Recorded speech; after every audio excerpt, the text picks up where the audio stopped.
Thank you, everybody. Welcome back to Nights of Halloween here with Rockin' Boxes. Guys, I have a spectacular with so far great last night. Adam Marcus, Studios, and Rockin' Boxes presents. Thank you, everybody. Welcome to Nights of Halloween. Oh my gosh. Gonna go over here for 1 second, and there we go. That's okay. These are the things that happen on the internet. Please welcome my special guest this week, guys. This evening, sorry, Johnny Alonso. Johnny Alonso. How are you doing? I'm fine, man. It's good to be on the show. Finally, nice to see you, Sean. It's great to see you, Johnny. It's great. And man, oh man, we got a little bit of something special going to happen in a little bit. And we're really excited to have you on. And thank you so much for your time. We know that you're in Atlanta right now, and you're on a movie shoot. And can you talk a little bit about it? Well, yeah. I'm actually in the producer's callback for a couple of projects. But this past week, I shot on a new Western picture that I'll be picking up again in the spring due to like weather changes and stuff. It's a movie called Bill Tillman and the Outlaws, and I play a really, really cool character. My character's name is Big Joe, and if you know me, I'm kind of a small guy. I'm only 5'8", so playing Big Joe is kind of a cool character name, I guess. Next to my father, Old Joe, and then I have my brother, Little Joe, and Little Joe is about 7'5". It's just funny. It's a good character. And it's based around 1910, and I love doing period piece films because you get to like almost walk back or step back in time, and you get to do the whole wardrobe change, and you have to watch your language and your approach to your acting. So it's just a lot more fun. Character acting is a lot more fun. Oh, that's awesome. And what's the weather like today in Atlanta? It's beautiful. I mean, I love the fall weather on the East Coast. I'm originally from the East Coast, so I yearn for it when we're on the West. Right now in California, well, like around the Los Angeles and even San Diego area, it's around 105 degrees from the winds coming in from the desert from the east. So I'm happy to be on the East Coast right now. That's awesome. So, yeah, doing research on you, man, 67 credits to your name. Geez, you've been on Dawson's Creek, you've been on One Tree Hill, Gotham. I mean, and you have many movies. Rules of Engagement. What was that like, man? Tell us a little bit about that. And that was a fun gig. I got to read for William Friedkin, from The Exorcist. So I remember doing the audition, and he was a dude. So I was like, whatever, man. Everybody's talking so highly of this guy. Meanwhile, it's The Exorcist director, and I nailed it. And now, out of like 400 or 500 people that read for the film, I booked that role. So I get on set with Sam Jackson. It's all about timing, and I get William Friedkin says, okay, let's do it half speed, and Sam Jackson comes up to me and he's like, all right, we're gonna do this lightly. I'm like, yeah, no problem. I really didn't have any problems with it. And then they said action, and I do it, and I'm doing it my way, and Friedkin comes up to me yelling at me, he's like, what the hell are you doing? What are you doing? I'm like, what do you mean, what am I doing? He's like, I want you to give it to me the way you gave it to me at the audition. Do it right. So, freaked me out. Whatever. So, he got ready, action, and I Sam Jackson, I give it to him. I'm giving him all these, the great lines. And Freaking goes, that was perfect. Let's do it one more time. And then Sam Jackson comes up to me, and Samuel says, hey, man, that was really good, but do me a favor. This time around, don't spit on. I got I think it was the one they used, and I spit on Sam Jackson's uniform, and I think I'm one of the only people in America or in the world that's actually had to spit on Samuel L. Jackson and live to tell about it. So it's kind of cool. That's awesome. Yeah, he's a good guy, man. I think Samuel L. Jackson lives in Toronto. I don't know, because he loves doing movies in Toronto for some reason. I don't know. He's like, he might. I don't know. Yeah. He might have a house up there. Yeah. So let's talk a little bit. Let's talk about some of your projects. Okay, so you worked on a movie called Coffin One, and we have a little bit of a special thing going on halfway through this. So let's talk about Coffin, and you're here to promote Coffin Two. So let's talk about your character, and let's give a little bit of backstory of Coffin.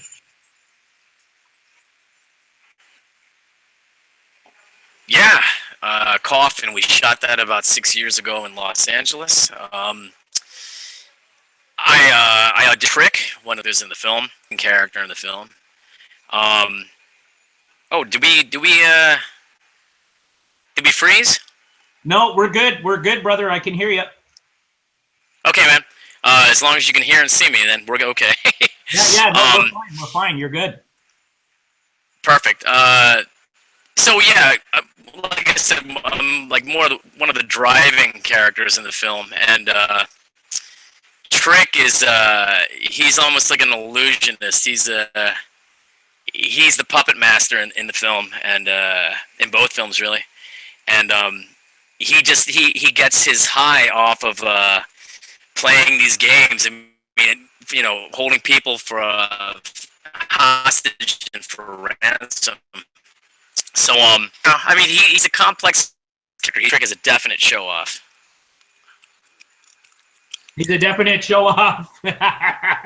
Yeah, and so anyway, I was just wondering, with Coffin, there's this whole element of surprise in the movie, and they talk about, the guy, the jail scene and all that. Just give us something juicy that give us really something juicy about the movie that I don't know, people can go and whenever they're like watching, is there this element of surprise in the whole thing that, oh my God, this guy, he's got this girl trapped and that kind of thing. I got a fly around me here. Yeah, well, let me tell you, if you want to talk about Coffin, like a 30-second plug, yeah, I mean, if you're into like that whole, wow, I didn't really see that. There are a lot of twists, and there are a hell of a lot more in Coffin too, and it's not what you expect. I mean, that's the thing about Trick, my character too. Yeah. There's a lot more to Trick that meets the eye than that meets the eye, and he's extremely intelligent, if I should say so myself. Trick is he's a fun character, man, and the Coffin franchise is doing very well, and we were very lucky, actually, almost 6 years ago, and do Coffin 2 just last year, because we were able to build a world. These viewers and these fans, like I said, they kept asking Artist View Entertainment, who was distributing the film, when we're going to be doing a part 2, because we kind of left everything. So we really built an army of Coffin fans, which has been great. Droves of email, green light to do Coffin 2. We blasted the fact that we were going to be doing Coffin 2, and we got so much of a great response from like all over the world, asking when it's going to be out, and national distribution on Redbox, and you can't even get it anywhere, man. It's like it's always sold out, which is a great thing. I wish Redbox got more. But now they'll learn for Coffin 3, have a lot more DVDs. But like I said, we've been very fortunate with the franchise. We're anticipating once Coffin 2 hits iTunes, all the other platforms and all the foreign territories, which we already have covered, for it to be extremely already successful now. Redbox has been it's been an asset. It's been a great way to distribute the film. That's awesome. Yeah, man. Johnny, you know what got you into acting, and who was your inspiration, brother? I mean, you know what? You've been working, since 1992, I'm going to say? Something? Yeah, 1892, man. I've been doing it forever. Us vampires, man, we live a long life. What got me into acting, man, was I used to be in a band. I'm still a musician. I used to be in a band, and we were really young when we were touring the country. I mean, we were very young. I think I was like 17 when I was on the road, and my brother was 15. I mean, we were like in this amazing band, and we were signed, and we were touring, and everything was great. You know, we came out with 2 albums, and we were all over the country in all the college radio stations, and we kind of made a mark for ourselves for a while, and then and the girlfriends broke up the band. So that was, you know, that story. So that was the end of that. And I didn't know what I wanted to do with myself. I was always an entertainer. Right. I was always in the music or the lively arts. So I got into NYU, and I decided to take some acting classes, and I minored in acting, and I just fell in love with it. So I finished up with my international trade and foreign business, and graduated from the Actor Studio. And my first audition right out of NYU, I nailed, and that was the 64 episodes on All My Children as Susan Lucci's nephew, Seth. So it's been all downhill since then. Yeah, and you know, I'll tell you something, man. It's really amazing how you're such a diverse actor in everything that you've done, and all the credits. You're always working on something, and I find it amazing. So with that, do you ever find it like hard when you go from set and place to place? Have you ever taken a line from one area of a script and then went to another and then like kind of messed it up and went, oh no, what am I doing, kind of thing? Actually, I did it on One Tree Hill. That's the same character, but I mean, I had several episodes recurring. Yeah. So I remember, I shot in Wilmington, North Carolina. So I remember studying my script on the plane back to Wilmington, and I got on the set, and it was the same set that I did my previous episode, and I had a mental breakdown or something, but I kept reciting lines from my other episode, which was hysterical because I was almost answering myself with the questions I was supposed to be giving. Thankfully, they understood. They said, "Yeah, it happens all the time," but that's never happened to me before, so it was kind of a shock. But I mean, I have a hard time remembering things I read 10 minutes ago, and I was reciting stuff that I did on my last episode on One Tree Hill from like 3 weeks ago. So it has happened. It doesn't happen that much when you are in tune with the character, especially for films. Tend to submerge yourself in concrete, and those are your lines for the hour, as I like to say. It's a lot different memorizing a film script versus a TV script. Also, there's a timing difference with television. You're only allotted a certain amount of time to get that emotion and point across, because you only have 57 or 56 minutes to play, and the whole show's not about you. So you have to find a way to develop your character and have your lines precisely the way it's supposed to be for TV timing and for TV answers. Film, you have a lot more time where you can emote, you can pregnant pause, you can try to get your viewers to watch you and soak up your emotion. Television, you got to be a little more precise, Yeah, no, absolutely. You also have another project that we kind of talked about behind the scenes and whatnot. Anyway, yeah. What Death Leaves Behind. Can you just give us a little bit about it? I know you can't really talk too much about it, but can you give us a little bit? Yeah. What Death Leaves Behind. Great film. We shot that in Philadelphia about a year and a half ago, and Khalil McMillan's one of the lead actors. Plays an amazing character in this film. Vincent Young from 90210, and God, so many other projects since Beverly Hills. He as well stars in the project. 2 strong driving leads, and I play a really cool character in this film. I can't say much about it, but I play a really bad man, and yeah, it's fun. It was fun changing gears with this one because I really got to go over the top with my scene partner, Aaron O'Brien, who just finished up a project in New York with Richard Grieco. But yeah, she's a talented actress, and I loved working with her. I mean, we look like we're the coolest looking, like, rock and roll couple on the planet. Oh, no question. Aaron O'Brien and I, man, and we really gave it to each other. I mean, when you see this film, it's a very dark and twisted, it's like psychotic psycho thriller, and it's not scary in the sense of like shock horror. It's scary like this could possibly happen. It's really cool, man. You'll dig it. I'm really looking forward to checking that out when it comes out, because man, oh man, from what I saw in some of the previews and some of the stuff that you've done, oh my gosh, dude, you draw people in, and you have that screen presence, and Thank you. yeah, it's amazing. It really is. So I'm going to ask you, out of all of the TV documentaries that you've done, you've got like True Crime, the Aphrodite Jones, Nightmare Next Door, Deadly Affairs. I'm reading off a couple here. Haunting, House of Horrors. What was your favorite? Jeez, have I done that? Sounds really interesting. Sorry. Have I done that many? Yeah, you've done quite a few. Yeah. Wow. I will. Okay, let me start from the top. My favorite really was A Haunting, Hidden Terror. Okay. Not because I was the lead, because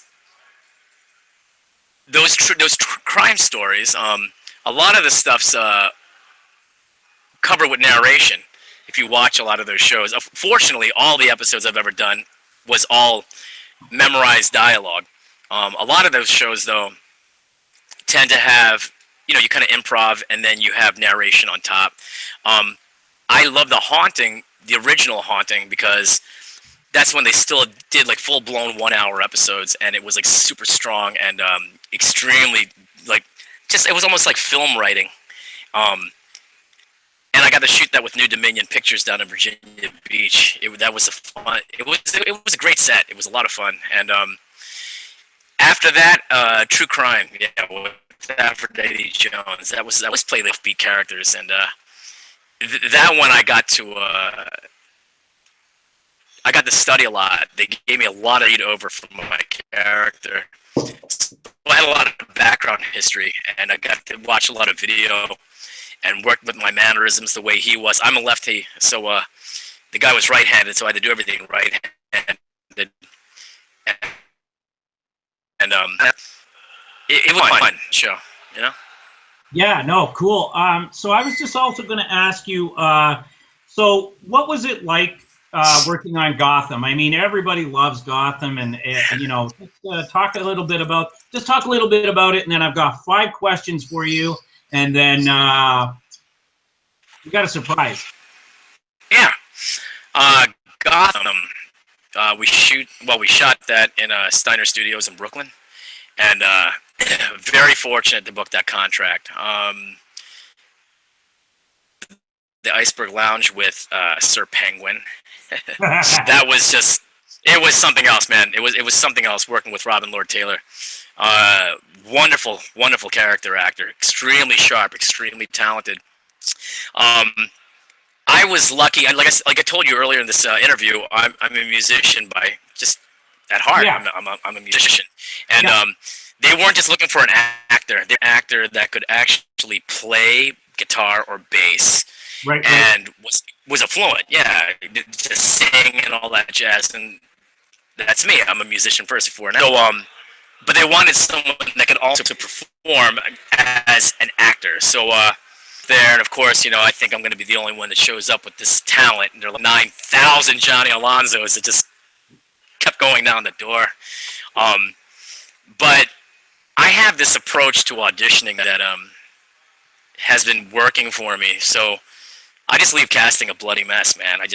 I go in and I kind of take over. And I was lucky to book that character Kaz, because I got to not just on set, but I got to record the songs with the band in the studio. What a payday. It was cool, man. It's so awesome. I've been following. Oh, sorry. Go ahead, Johnny. No, I was just gonna say, once again, like the character Trick or Gotham or What Death Leaves Behind. You'll see later. wear and the way they're dressed and the way they have makeup and certain attitudes apply, it's character acting, and that's what I loved about those types of characters, because it's not, I mean, it is me, but it's, they're like, oh, they just hire you for your looks. Yeah, sure. I mean, but yeah. go on, like, pink hair, and they do your eyeliner, and they really put you into a focus, or you wear that bag mask that like Trick has, then it really all comes into effect. What comes into effect is your acting. And I really got to act with the bass. That was part of my uniform, on Gotham. I got to play the bass, so that's part of my character. And that was like, it's an instrument, it's a tool that you can use, and I like stuff like that. Yeah, no, you know what? Like I said, I've been following you on Facebook, and for a while now, and I love those shots of you playing the guitar on the beach, on wherever it is. You know what? I'm so drawn to you, man. You're one of those cool cats. You are very talented. You are very talented, I gotta say. Well, thanks a lot, man. I'm sure my ex-girlfriends would beg to differ, but oh yeah. Well, you know what? Those ex-girlfriends aren't on, and you're on. So.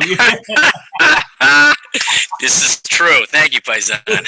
Okay, no problem, brother. So I'm going to ask you a series of questions, your dislikes, your likes, etc. And then we got a surprise for you. So anyway, my first question, and if there's anybody out there, please, you guys, a lot of people are just talking to one another. And so please, if you want to ask Johnny any questions, I'll get to them. Don't worry. But my first question to you, Johnny, is what do you do in your spare time? I try to sleep. No, what I like to do in my spare time, really? I like to play guitar, and I like to find me time. Acting really is a 24/7 gig. Even when you're not on set things and pick up things from other people, I like to study people. I like going to like farmers markets and just watch people as I'm walking, and they might think I'm creeping on them, but you know what, man, I'm really studying mannerisms, and I've learned to use a lot of that in my audition technique. And I like to like listen to different kinds of music, stuff that I just wouldn't normally listen to. I like working on motorcycles. I'm a gearhead. I mean, I got a Jeep that I like to wrench all the time. Actually, it needs wrenching all the time. I like to surf. I like to skate. I'm a huge snowboarder. Yeah, big snowboarder fan too, man. Dude, I know. I thought us Canadians only did that, bro. Nah, dude, are you kidding me? I'll go round for round with you guys. Round for round. I'm in. Yeah, I'm serious, man. Yeah, I've got a few videos on YouTube with my GoPro and my Burton snowboard. Yeah, dude. No, I like I said, I like my downtime, but my downtime is really still studying. And an actor has to be a sponge. They just got to soak up everything. And I like spending time with people when I can, and learning certain things about them, and channeling in. Oh yeah. And, yeah. I mean, you got to be a people person in this business. But like I said, beyond the business, I mean, I'm a very quiet person, believe it or not. I'm very reserved. I'm very I'm very introverted. Right. Acting, this is all front, man. Well, not all of it, but you know what I mean. Yeah, absolutely. Yeah. No, I got you.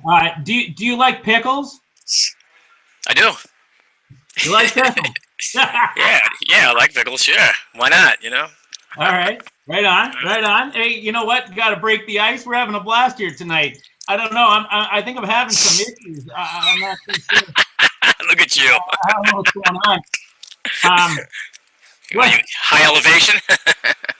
I think so, brother. Hey. What's your biggest pet peeve? Oh God. Okay, here we go. People that have to sway when they're standing. Oh. Stand still. Stand still. Why do you have to sway? I cannot stand that. That drives me nuts, man. You know, it's called standing in place. It's not called swaying in place. Fucking don't move, man. God, it drives me nuts. You know, these what else?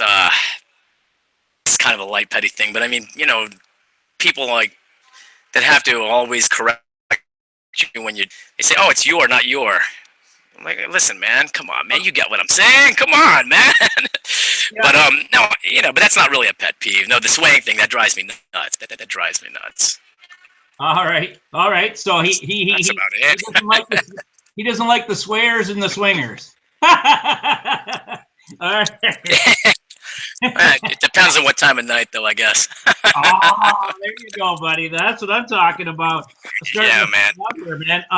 By the way, so do you speak any other languages? Yes, I speak Spanish and Italian. Oh, good. And my English is getting pretty good too. I see that. I can see that. You're doing a really awesome job. Let me tell you. And this comes from one of the viewers. The viewer is just asking. This guy is an amazing guy, by the way. He loves horror movies. He always does horror reviews, and his name is Phil's Creepy Videos. He's from here in London, Ontario. He asks, Johnny, what's your favorite horror movie? Did you catch that, Johnny? No, say it again. That's okay. There's a guy. His name is Phil's Creepy Videos, and he's from London, Ontario, and asks, "What's your favorite horror movie?" Oh wow! Right on. Thanks for the question. Offend the Children of the Corn. Oh, Malachi. Yeah. Malachi, a great character. He used to freak me out when I was a kid. Annabelle, something a little more, you know, modern day. Yeah. You know, the franchise. What did I just see recently that really knocked my socks off? I'll have to go back to it, but The Exorcist. I mean, that's a great movie. You know, still gets under my skin. Oh yeah, we were talking about that with Adam Marcus last night, man. I'm telling you, that guy. Oh wow. Yeah, man. Goes to hell, and yeah. You know, we were talking about how the face just gets you. You know, when Reagan's face. It's gross, man. Yeah, I mean, I can picture. How about that crab walk? That's the thing that always just that gives me nightmares. So movies like that, man. But you know what, man?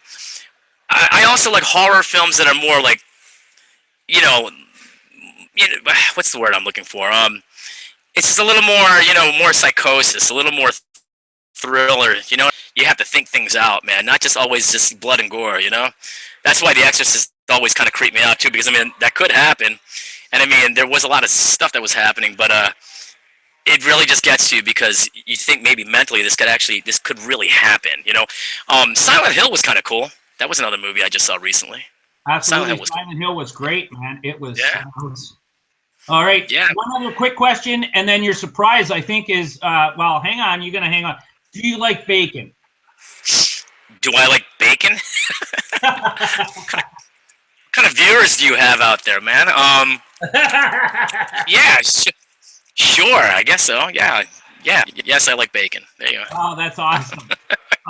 So you know what? That was my quick thing. I'm just going to go through here, and you know, thanks everybody for asking the questions. And yours truly is starting to fade out. I'm starting to get a little messy over here. So what we're going to do now is, you know what? We're going to do Twister Online. Oh Sonny, yeah. Are you ready for Twister Online? Are you? I mean, you got blood coming out of your eye.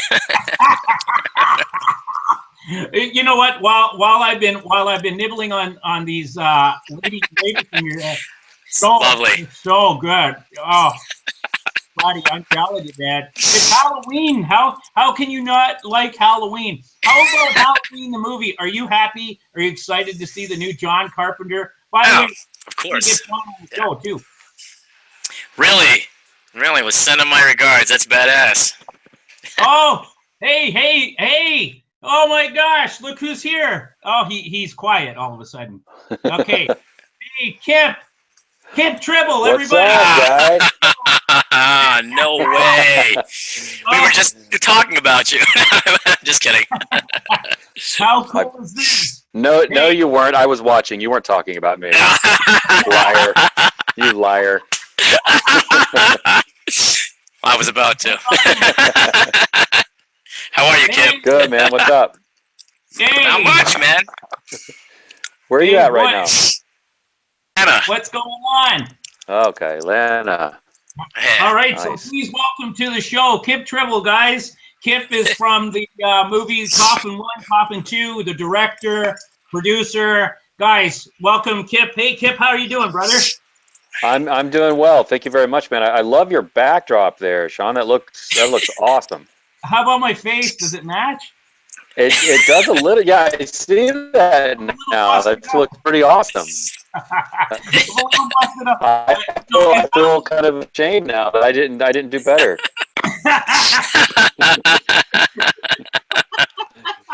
Awesome. It's all good. You know, we were talking behind the scenes, Kip, and all we were doing, and we were like, Johnny's going to be on. We got to bring it. So anyway, we all worked it out, and I'm glad you're here. Thanks a lot for showing up. Anyway, so we were discussing. Absolutely. Glad to do it. Yeah. No. Thanks for coming on. So we were talking about Coffin 1 and Coffin 2. So yeah. Can you hear me well? You guys hear me? You're going in and out a little bit. Yeah, okay. Of course. That's the whole thing about the internet. I got somebody just keep knifing me while I'm sitting here. So I wanted to know, Kip, you've got 16 credits to your name, and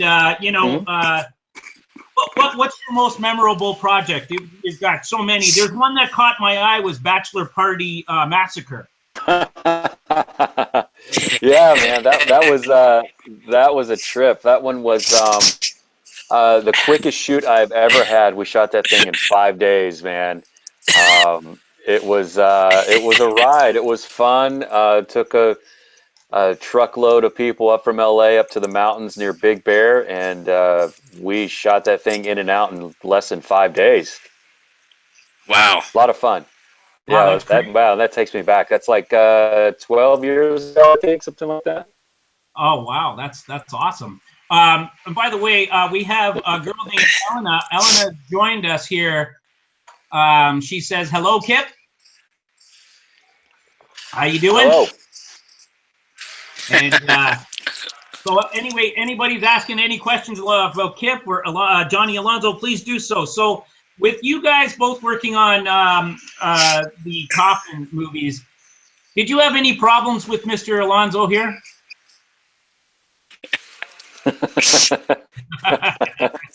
Wow, that is a loaded question. Lie. No. Honestly, really, the only problem is coordinating schedules. Everyone's scheduled to get together. That's probably the only issue. Everybody's so busy. That's the only problem I've ever had. Is when can you in? You know, that you give as much time out of your schedule, and that's when we're going to do it. That's it, really. Right on. So while you were here, thank you. Course, Johnny was saying, "Oh my God, I'm really losing. I'm fading here, boys." Johnny was saying about Coffin 3, and it was just announced. Can you give us anything? People are asking, man. The masses want to know. Man, I can give you very, very little because there's a lot of development, a lot of discussion going on right now. Yeah. I will say there's going to be a lot in this one, and we're going to be spreading out to more than just horror and thriller. We're going to be spreading out genre-wise a little bit more. We're not going to go comedy direction, but we're going to step in a few more genres to kind of take this third one up a notch. And I'm not going to say send the series out with a bang because I'm not sure we're going to end it with 3. So there's more on the go. That's awesome, brother. Well, I didn't say that. I said I'm not sure. Yeah. You can't quote him. You can't quote him on that. Yeah, that's really good. I'm sorry. On these fit lady finger, you guys got to get these. They're so good. So good. Wow. No. I know you guys were like, "Oh my God, I didn't expect this tonight from Sean Rockin' Boxes." This guy is out of his mind. Yeah. Actually, can you cast me in something? Can you? Is there something I can do in a movie for you or something? You're very castable. Definitely. We can cast you. We can cast you in a fire. There you go. Recently, I had John Duggan from Texas Chainsaw Massacre on, and Grandpa and whatnot. So I wanted to know, Kip, what was your take on losing Tobey Hooper this year? And we're losing people left, right, and center. So even Johnny chime in on this as well. I mean, I know everybody's getting older, but you guys are like the upcoming, and of course, we don't want to see people pass away and whatnot. But what's your take? How do you feel about all of this? And how did you take? Man, yeah, like you said, it's obviously difficult, to see anyone, whether you were inspired by them or not, pass on. But I think when I see people like that, I'll go back, and it allows me to go back and revisit some of the work that they've done. Maybe learn some new things from that. Kind of study what they did a little bit more. And I think that the new generation, so to speak, that the up and comers, I think there's still so much to be learned from these guys. We've all been inspired by so many of them, and with so many of them passing on, and give an homage to some of them, whether in one film or take some of the things that we learned from them and put a new spin on it for future films, and kind of carry the torch for these guys onto the future. Yeah, absolutely. I also had another guy on here, Vincent DeSante, who just recently did Never Hike Alone, which was a brilliant movie. I don't know, did you catch it at all? Have not, no. No, not Never Hike Alone. No. It's Jason Voorhees, Friday the 13th. It came out October 13th. It's on YouTube, so you can go check it out. But yeah, it was very well done. And I had Adam Marcus on last night, and he was like, wow, what an incredible guy this Vincent DeSante is. Have you had a chance to see it at all there, Johnny? I know you're really busy. No, I haven't had a chance, but you sent me a bunch of information. I will take a look at it, though.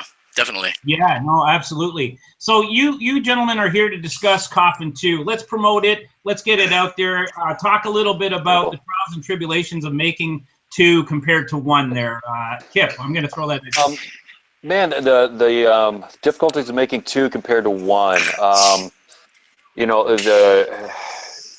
The long and short of it was, there wasn't a lot of money to spend for the budget.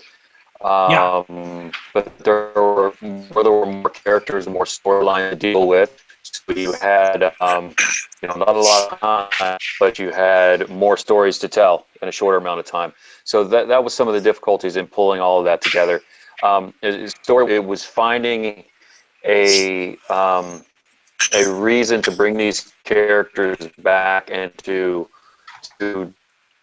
discover what they have done in the past 5 years that have passed since the first one.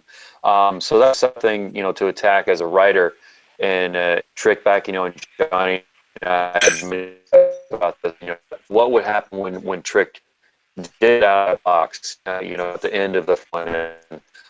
What has he done in these? What happened to Jack Sands? What happened to his wife? Sorbo's character, what happened, to my character, and Derek Wingo's character I presented. Those were the fun things, but also challenging, and to defining what realistically these people would be doing, and then also bringing in a whole slew of new characters into this world.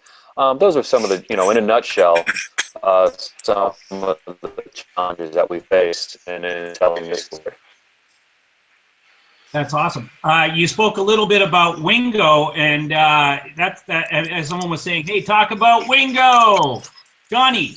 So, if you working on the project, you know, how was it? How was it for you? And you know, how grueling of a role was it? What playing the character that you did? And sorry, this blood tastes good. Oh wait, yeah.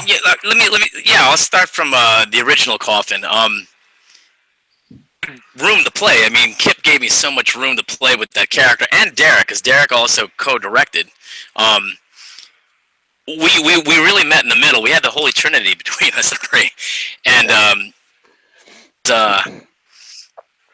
you know, I could go anywhere with him. I mean, there were no. I mean, of course there were boundaries, but I mean, I could really go anywhere with him, and I went in one direction. Kip tweaked them, Derek tweaked them, and we found Trick. Coffin 2 was a lot more challenging because I didn't get to hide behind that mask. I was using more of my voice and my physical abilities for Trick in the first film because I was covered. And if you haven't seen Coffin 2, you'll see it in the trailer. Trick no longer has the mask on as much, I should say. So I really had to get rid, and I had to act, you know, visually, physically. Yeah, I mean, the challenge. I think one of the challenges, as Kip said earlier, yeah, we didn't have the budget that we wanted for Coffin 2, but we made it happen, and just working with new blood and new storylines, because we had, like I said, 5 years plus that were in between Coffin and the original and Coffin 2. You had to imagine or what happened between the two films, his character analysis, and kind of make it fit, because when we do get 3 together, this will all come together and collide. It's going to be kind of fun, you know. Oh, that's so awesome. You know, you guys are wonderful guys. I really do appreciate you guys being on, and me being my silly self right now. You know, I want to ask you both questions. I'll first start with Kip. Kip, if you could have worked with anybody as you're falling apart, man. Oh, am I breaking up? Oh, I'm falling apart. You're falling apart. Oh, I know. Yeah, exactly. Yeah. So, I was wondering if there were both. So, question is to both of you. I'll start with Kip. If there was anybody you could have worked with growing up as a child actor or whatever, growing up through your, who would it have been? What show would it have been on? You know. Man, you know, honestly, I was the biggest Lee Majors $6 Million Man fan. So that would have been amazing to have been on that show. I gotta tell you.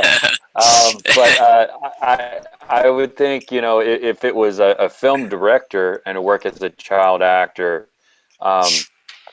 for a film director, I mean, it may sound cliche, but man, what an amazing experience it would have been to have been on a Steven Spielberg set as a child actor. Oh yeah, totally. And what is your favorite Spielberg film? Man. Sorry. Ooh, that's a. I know. That's a loaded one.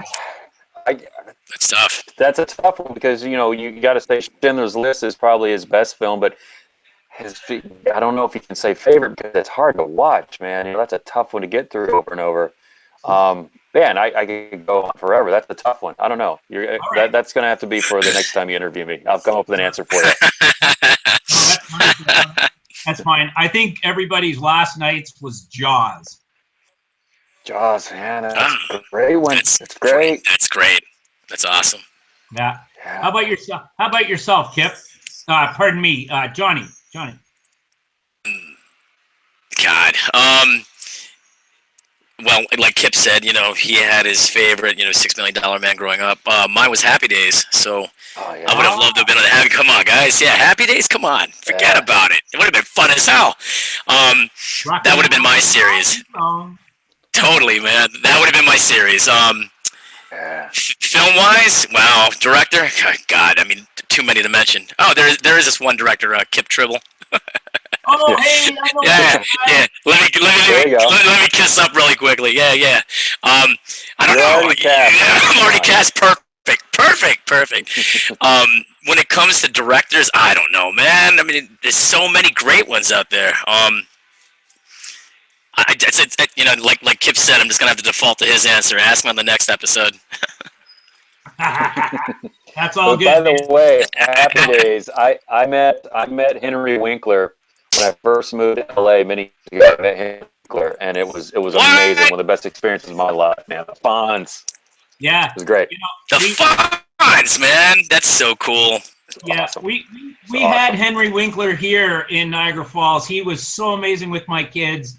The guy is phenomenal. Awesome. He's just such a So nice. Oh yeah. He was like, no, I don't like that picture. Let's do another one. And then he's like tickling my kids and playing with them. That's great. Oh, that's the best. Awesome. So I want you to promote Coffin 2 and tell everybody out there where they can go get it. And would there ever be a theatrical? I know it's gone to Redbox. It's already on DVD, but just go ahead and tell everybody. Yeah. I just gave it away. Okay. Well, we actually had a short theatrical release in Los Angeles. Okay. There might be a short one in New York soon. We're not sure about that. But right now we are nationwide in the U.S. In most Redboxes. But you got to go on the Redbox site, use their app, put in your zip code, and it will tell which box has Coffin 2 and if it's in stock. Not a lot of people are finding out it's very popular right now because it's a new release, so it's been rented a lot, and people will go there and be like, "Man, it's out of stock." So you got to check before you go, make sure it's there before you trip out, and then you can also reserve it when it's in, and then you can go to pick it up at Redbox. We don't know how long we're going to be in Redbox. We've been there for a couple of weeks.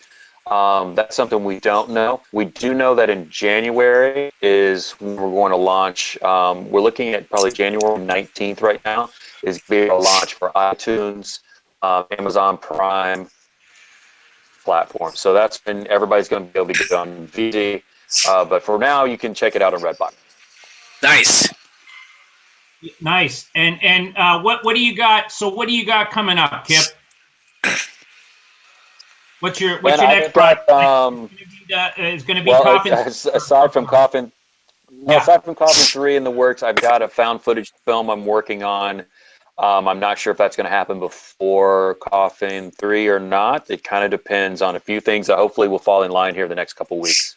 Right on. Yeah, Kip, didn't you just?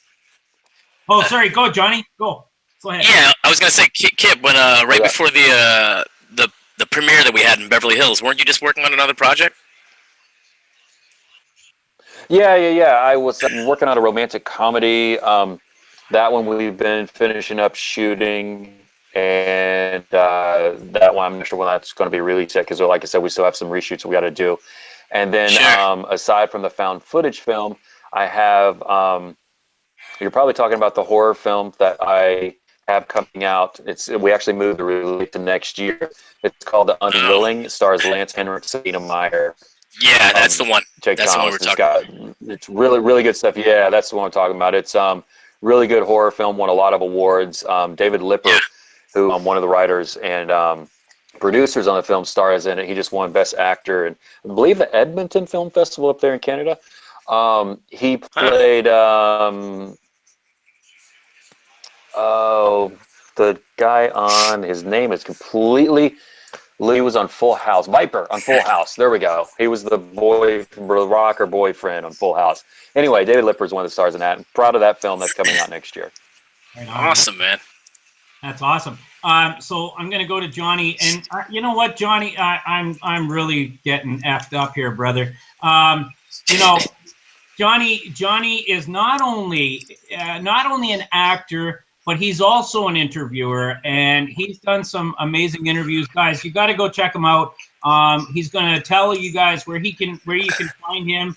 He's interviewed the likes of Corey Feldman, Kevin Bacon. Guys, amazing stuff. Go and check out Johnny's stuff. He's got his own channel on YouTube as well. Johnny, talk a little bit about your interviews. Yeah, I've been working with this show called Click on This, based out of Baltimore. Click on This is It's written and produced by Elena Muscat, very good friend of mine, very talented producer. She works with all the films and all the TV series that run through Maryland. She currently works with House of Cards, and we've had a long stream of luck with Click on This. We've interviewed so many A-listers. Beyond that, we've interviewed tons of people, and I mean, I've met people with Click on This. Click on all of our episodes on clickonthisshow.com. Yeah, Corey Feldman recently, Kevin Bacon recently, who you'll be talking to. Who else? We've interviewed Kip Tribble. We've interviewed. We were at the Coffin 2 premiere.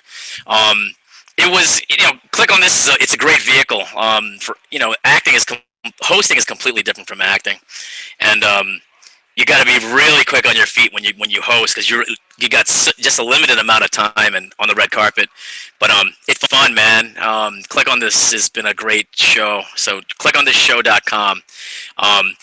They're also the New Media Web Fest. It's called the Baltimore New Media Web Fest, which is taking place November 4th and 5th, I believe, in Baltimore. It's the first web series fest that they're going to have, and it's an international thing. They have people coming in from all over the world. They had submissions from all over the world as well, and that's going to be cool, man. Flying back in for that. So I look forward to being at the festival. Yeah, I'm really excited for you, Johnny. I am truly excited. Dude, you are so phenomenal. I am glad that you guys came out to do this. So one quick final, we're gonna get a couple of okay, so one saying best moment in your career, Johnny. Best moment. Being on the Sean Rockenbox's show. Oh, come on, man. Yeah.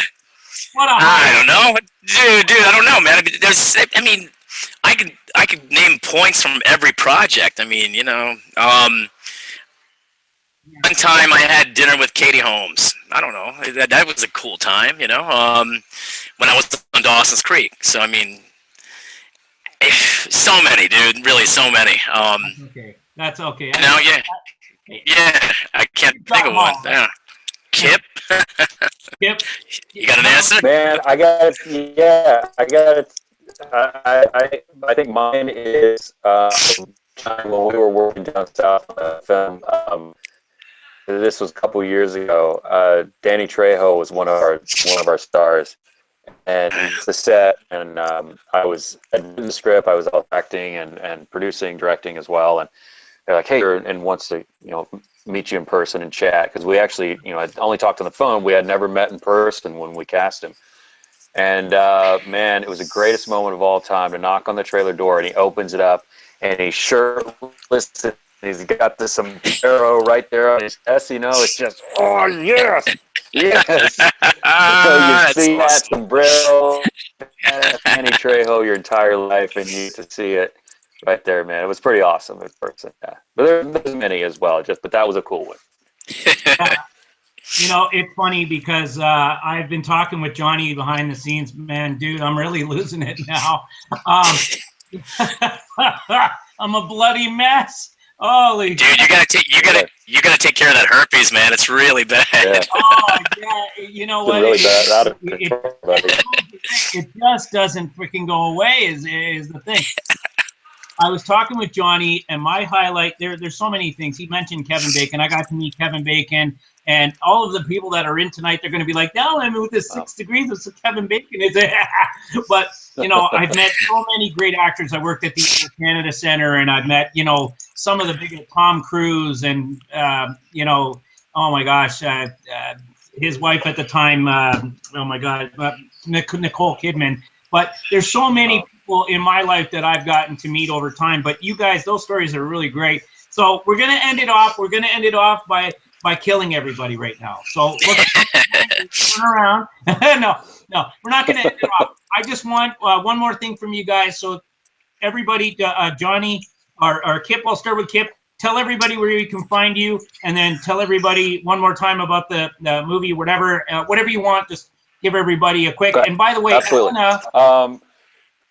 Elena says, wonderful interview with Kip and Johnny. Love the show, Sean.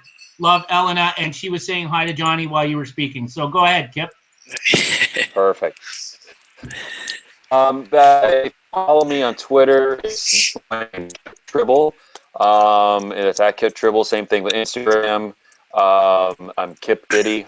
You can also search me on Kip Tribble. Same thing on Facebook. Follow me there. I have all anything I'm working on, casting a film, anything like that. I usually always post up on there. So for news or just to connect, please follow me on there. Also, again, Coffin 2 is right now nationwide, and it will be released worldwide on VOD in January. Give a shout out as well. Aside from Johnny and myself, we mentioned Sonny Dench Patrick, also in the first one. Wingo is Epperson, he's back. And then the new people we have, Scott Ham, who came on to film. He plays Agent. Robert Mukes, big bad Robert Mukes from House of a Thousand Corpses in Westworld. He's in the film. Desiree Velez, she's in the film. Also in the James, Evans, Michelle Martin, and many other people. But proud of these people, proud of what we've done. Go check it out, and ready for Coffin 3. Oh, I think he froze. Did he freeze? Everybody? Johnny? Did I freeze? Sorry, Kip. I'm good. I can still hear you. Can you hear Kip? No problem. Did I lose Kip? I don't know. I can hear me. Yeah, I can hear you too. I don't know. I think we might have lost him. So if he No, I think fading. Oh, he keeps coming in and keeps going out. I can still hear you guys. Oh, okay. there you are. There it is. Thinking about me. Okay. Oh, Cool. yeah, See, Kip, I was talking about you earlier. I'm just kidding. There we go. All right, I think we're Bring right it on. back around. I couldn't. You were kind of frozen, so I don't know if everybody heard you, but everybody there, just finish off what you were saying. Your final. I was just running down to the people that were in the cast. You know, you can find the film in Redbox now. It'll be on VOD in January. Awesome. All right, Johnny. Yeah, you can follow me on Instagram, Johnny.Alonso. Twitter, Johnny Alonso. IMDb, Johnny Alonso. And my website, JohnnyAlonso.com.